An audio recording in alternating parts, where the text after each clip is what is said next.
Svake zime vidim istu stvar. Vozači pale motor i odmah čine grešku koja ih može koštati 1000 kuna. Istraživanja mehaničara pokazuju da 7 od 10 automobila ima skraćen životni vijek motora upravo zbog ovih zimskih navika. Danas ću ti pokazati 12 najdestruktivnijih grešaka prilikom paljenja auta na mrazu i detaljno objasniti kako ih izbjeći. Ostani do kraja jer posljednja greška pogađa gotovo svakog od nas. Počinjemo.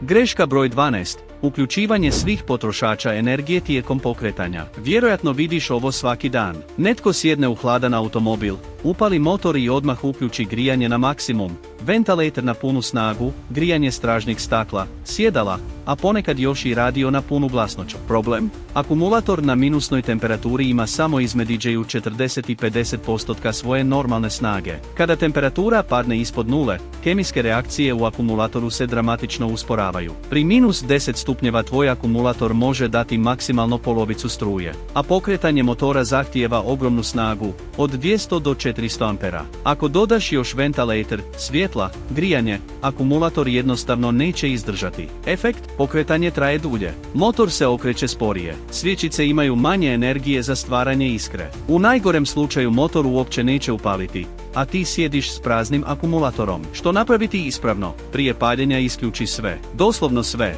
Radio, svjetla, ventilator, grijanje sjedala. Okreni ključ ili pritisni start. Pričekaj da motor uhvati ravnomjerne okretaje. To traje 5 spojnica 10 sekundi. Tek tada uključuj redom potrošače. Prvo svjetla, zatim ventilator na niskim okretajima, na kraju grijanje sjedala i stakla. Ovo jednostavno pravilo može produljiti život akumulatora za 2 spojnica 3 godine. A kvalitetan akumulator košta između 1600 i 900 kuna. Ali ova sljedeća greška uništava nešto mnogo skuplje od akumulatora.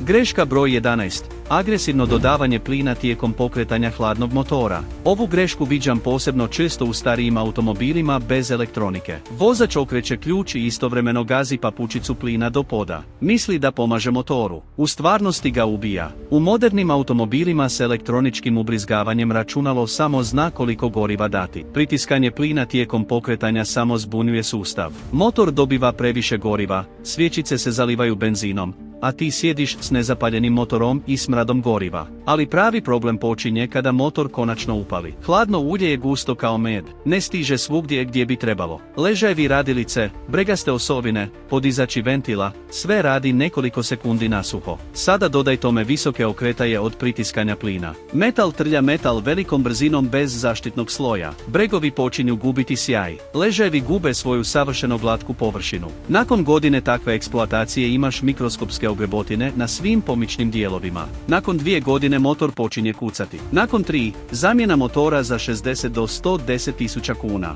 Pravilan postupak je jednostavan. Ne diraj papučicu plina tijekom pokretanja. Uopće, ako imaš auto s ubrizgavanjem, elektronika će sve učiniti sama. Ako imaš starog dizela s mehaničkom pumpom, žari svječice 2 spojnica 3 puta umjesto da gaziš plin. A kad motor već radi, prvu minutu 0 plina. Neka radi na praznom hodu. Nakon minute možeš lagano krenuti, ali okretaje drži ispod 2000 prvih 5 km.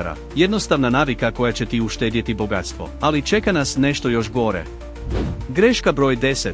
Trenutno kretanje nakon paljenja zamrznutog motora. Ovo je klasik. Minus 15 stupnjeva, kasniš na posao. Upališ motor i odmah ubaciš brzinu. Ionako auto vozi, zar ne? Problem je u tome što voziti nije isto što i raditi ispravno. Motorno ulje pri minus 15 stupnjeva ima konzistenciju vrlo gustog meda. Gotovo kao pasta. Pumpa ulja mora probiti tu gustu tvar i dostaviti je u sve kutke motora. To zahtijeva vrijeme. Prvih 15 spojnica 30 sekundi nakon hladnog starta najdestruktivniji su trenuci u životu motora. Upravo tada nastaje čak 70% ukupnog trošenja. Zašto? Jer gornji dijelovi motora, bregovi, podizači, lanac razvoda, još nemaju ulja, rade nasuho. Testirao sam ovo na 2 identična benzinska motora 1.4. Jedan sam uvijek pokretao odmah nakon paljenja mjesec dana. Drugi, čekao sam minutu. Nakon mjeseca napravio sam analizu ulja. Prvi je imao 3 puta više čestica metala u ulju. 3 puta. To su tvoji ležajevi, bregovi i klipni prstenovi. Koliko dugo čekati? Ovisi o temperaturi. Pri minus 5 stupnjeva, 30 spojnica 45 sekundi. Pri minus 10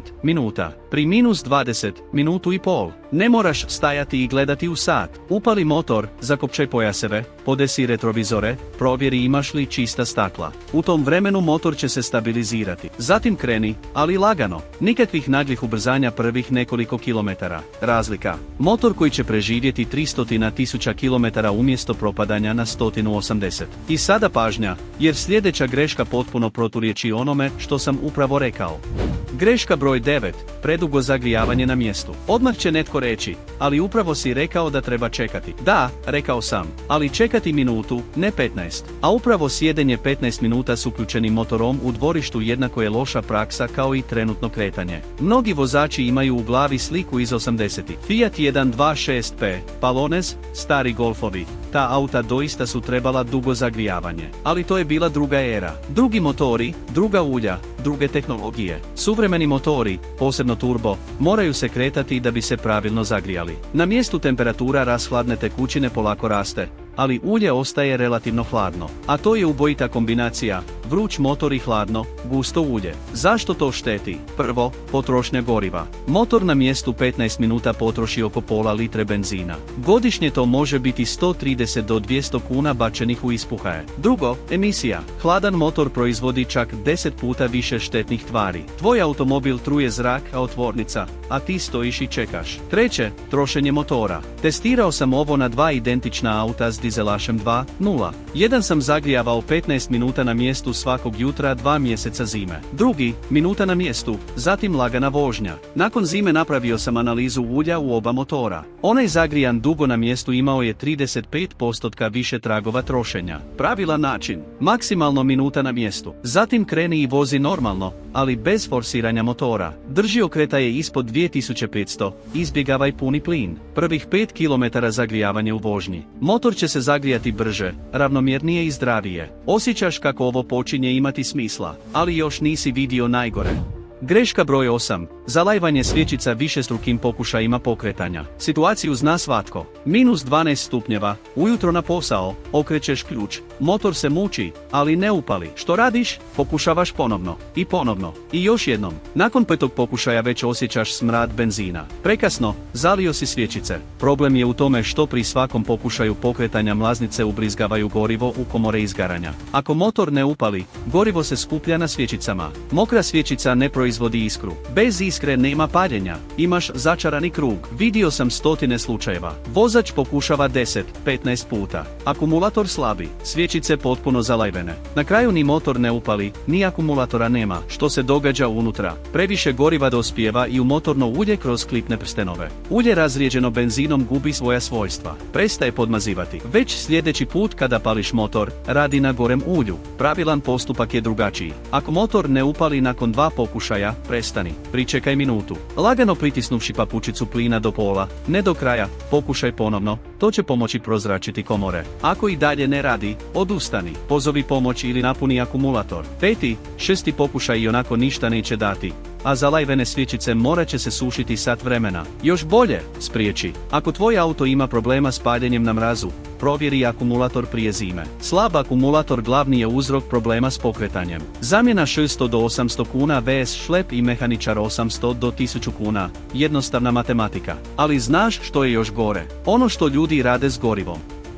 Greška broj 7. Vožnja s gotovo praznim spremnikom na mrazu. Polovica vozača u Hrvatskoj vozi s lampom rezerve. Doći ću još 50 km, natočit ću usput. Ljeti možda i da, zimi tražiš probleme. U praznom spremniku skuplja se vlaga. Vodena para iz zraka kondenzira se na hladnim stjenkama spremnika i curi na dno. Voda i benzin se ne miješaju. Voda je teža i pada točno tamo gdje je crpi pumpa za gorivo. Pri temperaturama ispod nule ta voda se zamrzava. Zamrznuta voda u gorivnom vodu znači zapušen vod. Pumpa siše led umjesto benzina. Motor se guši ili gasi u najmanje prikladnom trenutku, na primjer na raskrižju. Još gore kod dizela. Voda u sustavu ubrizgavanja dizela katastrofa je. Moderne mlaznice koje Monreal rade pod tlakom od 2000 bara, precizne su do mikrona. Jedna kap vode u takvoj mlaznici znači oštećenje. Cijena zamjene jedne mlaznice 10 do 17.000 kuna, a imaš ih 4, ali to nije sve. Pumpa za gorivo također pati. Benzin hladi i podmazuje pumpu.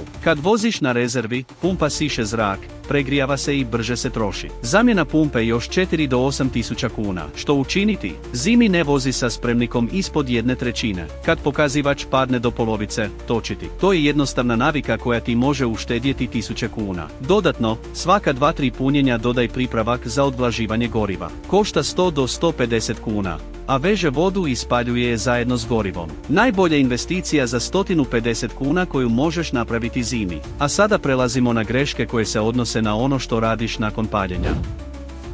Greška broj 6. Korištenje brisača zalijepljenih ledom na staklu. Klasična slika zimskog jutra. Netko sjedne u auto, upali, vidi zamrznut led na staklu i automatski pritisne polugu brisača. Problem? Brisači su primrznuti na staklo kao zalijepljeni. Motor brisača pokušava ih pokrenuti. Ne može. Povećava okretni moment. Još uvijek ne može. Na kraju ili pregori osigurač, ili se oštećuje mehanizam poluga, ili, u najgorem slučaju, pregori sam motor. Zamijenio sam već desetke motora brisača upravo zbog ovog razloga. Cijena? Od 1700 do 5000 kuna, ovisno o modelu auta, a sve zbog 3 sekunde nepažnje. Što je gore, čak i ako motor preživi, gume brisača sigurno će stradati. Guma je ukočena od mraza, led je pridržava, a ti je prisiljavaš na kretanje. Efekt? Pocijepane gume koje zatim samo razmazuju vodu umjesto da je skupljaju. Nove gume još 600 do 1000 kuna. Kako to učiniti dobro? Prije nego uključiš brisače, provjeri ručno kreću li se.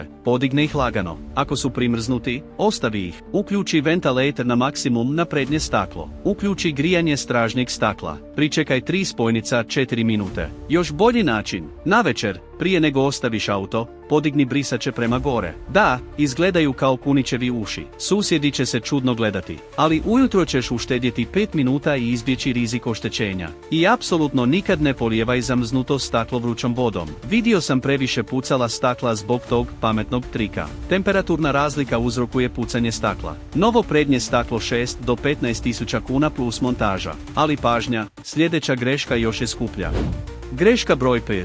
Forsiranje motora prije nego ulje dosegne radnu temperaturu. Pokazivač temperature pokazuje 90 stupnjeva. Misliš, motor topao, može se voziti normalno. Gaziš plin, ulaziš na autocestu, 140 km/h, 4000 okretaja. Problem? Ulje je još uvijek hladno. Pokazivač temperature na upravljačkoj ploči pokazuje temperaturu rashladne tekućine, ne ulja. Rashladna tekućina zagrije se za 5 spojnica 7 minuta. Ulju treba 10 spojnica 15 minuta, ponekad duže na jakom mrazu. Hladno ulje je gusto ulje. Gusto ulje znači spor protok. Spor protok znači lošije podmazivanje pod opterećenjem. A opterećenje pri 4000 okretaja i punom plinu je ogromno. Što se događa? Turbo se vrti brzinom od 150.000 okretaja u minuti. Treba mu savršeno podmazivanje. Dobiva hladno, gusto ulje. Ležajevi taba počinju se trošiti. Nakon godine takve vožnje turbo počinje zavijati. Nakon 2, zamjena za 28 do 60.000 kuna. Isto vrijedi za ležajeve radilice.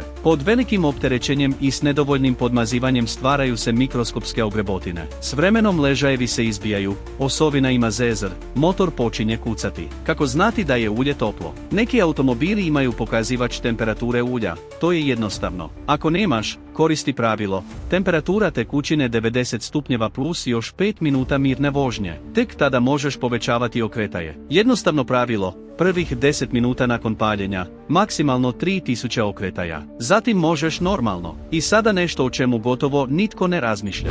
Greška broj 4. Ostavljanje ručne kočnice zategnute u ekstremnom mrazu. Ova greška koštala je moje prijatelje 100 kuna. Navečer parkiraš na mokroj cesti. Zatežeš ručnu kočnicu, kao uvijek. Noću temperatura pada na -15. Ujutro pokušavaš krenuti, kočnica ne pušta. Što se dogodilo? Vlaga s mokre ceste dospjela je između papuče kočnice i diska. Noću se pretvorila u led. Papuče su primrznule na disk kao zalijepljene. Vidio sam slučajeve gdje su ljudi pokušali silom krenuti sa zatvorenom kočnicom. Što se događa? Motor vuče naprijed, kočnica drži nazad. Nešto mora popustiti. Najčešće pucaju sajle ručne kočnice. Cijena? 2000 do 3500 kuna za sajle plus radna snaga. Ponekad pukne sam disk kočnice od naprezanja. To je još 2800 do 5600 kuna za komplet diskova i pločica.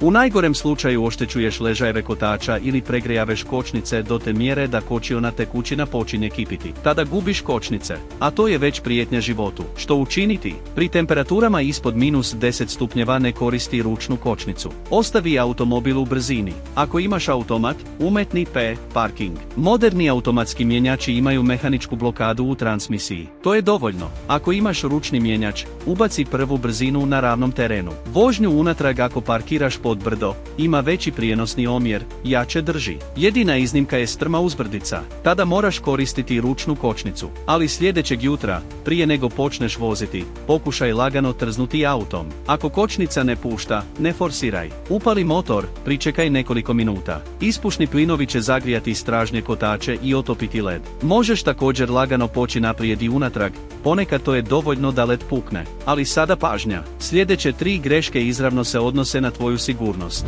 Greška broj 3. Nagli manevri na hladnim gumama. Imaš pravilno napumpane zimske gume. Izvrsno. Ali ako upališ auto i odmah počneš naglo skretati ili kočiti, to je kao da uopće nemaš zimske. Zimska guma postiže svoj optimalan prihvat na radnoj temperaturi od 7,8 stupnjeva Celzijusa. Kada je vanjska temperatura -10, a guma je stajala cijelu noć na zamrznutom asfaltu, njezina guma je kruta i tvrda. Hladna guma ima prihvat usporediv s ljetnom gumom na kiši. Prva 2-3 km tvoj prihvat je između 30 i 40% niži nego inače. To je ogromna razlika. Testirao sam ovo na zatvorenom poligonu pri -5 stupnjeva. Kočenje sa 60 km/h na hladnim gumama, put kočenja 28 metara. Iste gume nakon 3 km vožnje, 19 metara. Razlika od 9 metara je razlika između zaustavljanja pred preprekom i udarca u nju. Što učiniti? Prvih 2 km bez naglih manevara, bez oštrih zavoja, bez snažnog kočenja. Voziš mirno, polako. Guma se mora saviti, omekšati, zagrijati. Isto vrijedi za naglo kretanje. Mnogi misle da s pogonom na sva 4 kotača mogu odmah paliti gumu. Efekt? Kontrola vuče ludi. Kotači blokiraju prihvat na uglačanom snijegu, a ti stojiš na mjestu i samo produbljuješ kolosijeke. Polako, postupno, to je ključ. Posebno na prvom raskrižju nakon izlaska s parkirališta. Tamo upravo najčešće dolazi do sudara. Netko siguran u svoje zimske gume ulijeće prebrzo, koči, ništa. Gume klize po ledu. A kad već govorimo o prihvatu, sljedeća greška tiče se nečega što većina vozača potpuno ignorira. Greška broj 2. Nedovoljno napumpane zimske gume nakon pada temperature. Polovica vozača u Hrvatskoj ne provjerava tlak u gumama cijelu zimu. Napumpali su u rujnu, misle da drži do ožujka. Ništa pogrešnije. Fizika je nemilosrdna. Na svakih 10 stupnjeva pada temperature tlak u gumi pada za oko 0,15,02 bara. U rujnu bilo je +15. Napumpao si na 2,3 bara. U siječnju je -10. Razlika temperature 25 stupnjeva. Tvoje gume su već izgubile oko 0,4,05 bara. Sada imaš 1,8 bara umjesto 2,3. Nedovoljno napumpana guma je lavina problema. Prvo, loš prihvat. Guma nema odgovarajuću bočnu krutost. Pri skretanju savija se previše. Gubi kontakt sa središnjim dijelom gaznog sloja. Riskiraš proklizavanje u svakom zavoju. Drugo, duži put kočenja. Testirao sam razliku između 2,0 i 2,5 bara. Kočenje s 80 km/h. Gotovo 3 metra razlike. To je provalija između sigurnog zaustavljanja i sudara. Treće, neravnomjerno trošenje. Nedovoljno napumpana guma radi uglavnom na ramenima, sredina gaznog sloja jedva dodiruje cestu. Nakon jedne zime gubiš između 30 i 40% gaznog sloja s bokova, a sredina izgleda kao nova. Moraš mijenjati gume godinu ranije. Cijena novog kompleta, najmanje 8 do 11 tisuća kuna. Četvrto, povećana potrošnja goriva. Veća površina dodira s cestom znači veći otpor kotljanju. Razlika može iznositi pola litre na 100 km. Godišnje to je 1400 do 2000 kuna više na benzinskoj. Koliko često provjeravati? Jednom mjesečno zimi. Uvijek na hladnim gumama, najbolje ujutro, prije nego kreneš. I zapamti, zimi dodaj 0,2 bara iznad vrijednosti koju preporučuje proizvođač. To kompenzira temperaturna kolebanja. Pumpa na benzinskoj s manometrom tvoj je prijatelj. 3 minute jednom mjesečno može ti uštedjeti 1000 kuna i spasiti život. Osjećaš kako se svi ovi sitni detalji počinju zbrajati. A sada najvažnija greška.